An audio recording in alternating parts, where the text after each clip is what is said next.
There is no fucking life hack. There's a cure. The problem is, it only works one day at a time. Human beings need to hear this. That's the part that feels so Goggin-esque to me. I was like almost out of my seat. Whoa, this is interesting. And I waited until now to tell you, most people don't know this, but there's a brain structure called the anterior mid-cingulate cortex. As we pointed out before, that's a noun, it's a name, it doesn't mean anything. Right. We could call it the Cookie Monster. Right. But what's interesting about this brain area is there are now a lot of data in humans, not some mouse study, showing that when people do something they don't want to do, like add 3 hours of exercise per day or per week, or when people who are trying to diet and lose weight resist eating something. Right. When people do anything that they, and this is the important part, that they don't want to do. Right. It's not about adding more work, it's about adding more work that you don't want to do. Yes. This brain area gets bigger. Yep. Now here's what's especially interesting about this brain area to me. And by the way, I'm only learning this recently because it's new data, but there's a lot of it. The anterior mid-cingulate cortex is smaller in obese people.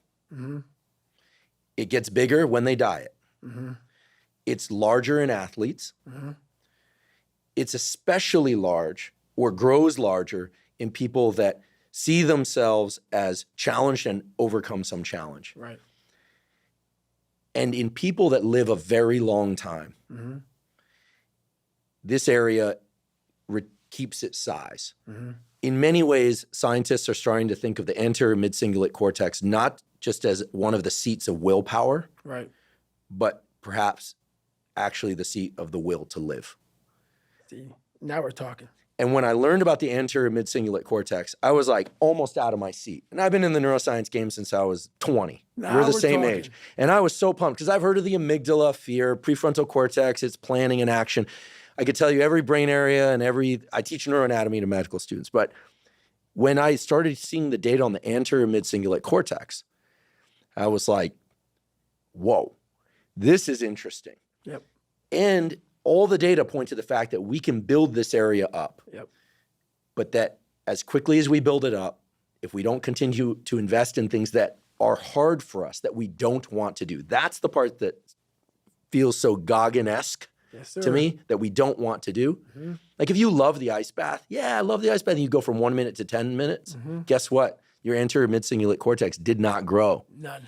But if you hate the cold water, if you're afraid of drowning and you get into water and put your head under, then your anterior mid and survive, then the anterior mid-cingulate cortex gets bigger. But if you don't do it the next day, or if you do it the next day and you enjoy it, because hey, I did it yesterday, woohoo, happy me, Merry Christmas, as you would say. Merry Christmas. Guess what? The anterior mid-cingulate cortex shrinks again. Yep.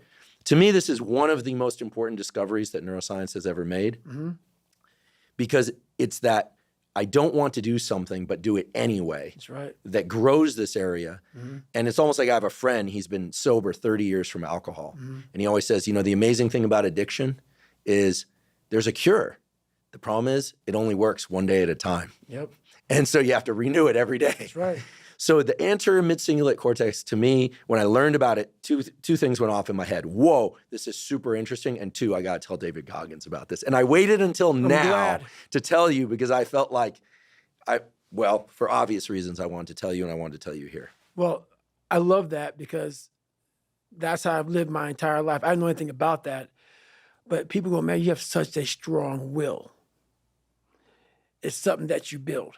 Like, I never forget, I was on a podcast one time, and this dude goes, you were blessed with a strong mind. Like, the hell are you talking about? I was blessed with a strong mind. That's something that you have to develop. You develop that over years, decades of suffering and going back into the suffer. That's why a lot of people who graduate Navy SEAL training, they want to know, like, I talk about it very openly all the time. A lot of guys don't want to go back into that water. They want to go back into the hard stuff. Maybe not anything hard in life. Once you get through it, it's like you become a POW. Like, how many POWs want to go back to POW camp? None.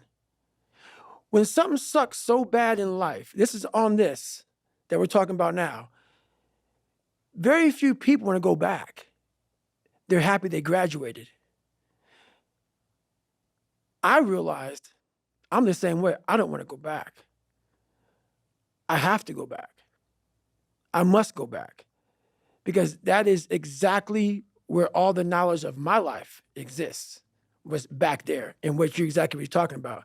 Well, I didn't know anything about this, but how I grew a will was constantly doing these things to now, it's just life. I wake up while it still sucks, it's just life. You don't sit back and like, oh my God, like I have days I don't want to do it, but I know I'm going to do it. I know from years of just doing it. So that's beautiful. And this is why I came on here with you today. And I'm glad that you're talking about this because human beings need to hear this. They need to stop hearing these hacks on this and that. There's no fucking hack, bro. There's no fucking hack. Yeah, you may this and that and saunas and all this shit yeah, it's great. There is no fucking life hack. To grow that thing, how do you grow it? Do it and do it and do it and do it. That's the hack. The hack is gonna fucking suck. And that's what I realized. Life, that's why I wanted to come on here today. I didn't want to come on here and talk about no fucking passion and purpose and how to get the fuck out of bed and how to hit a fucking alarm clock and all this catchphrase bullshit. Because that wasn't how I lived. That wasn't how I lived. I woke up like every human being does and goes, fuck, man, I'm a fucking piece of shit today. How the hell is this going to work out for me? And you fight that.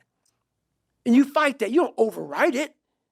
There's no override button. It's the conversation in your fucking, in your head. So how do you do that? We don't have enough of these conversations about the real conversation that every human being is having. And they have no idea how to get out of it, but they do. It's that shit right there, man. You gotta build your will. How do you build your will? Exactly what you said, man. Exactly what you said.